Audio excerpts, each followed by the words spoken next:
Hello everybody, in this new tutorial video for beginners level.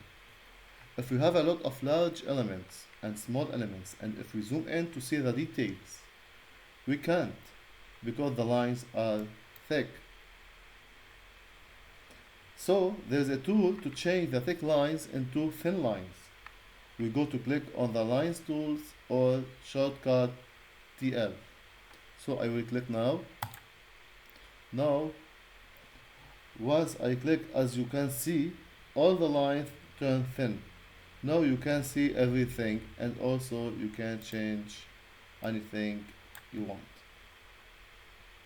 But keep in your mind, once you turn on the thin line and want to print out the drawings, it's not going to give you the thin lines. It will give you the real drawings, so the thick lines. Thank you for watching.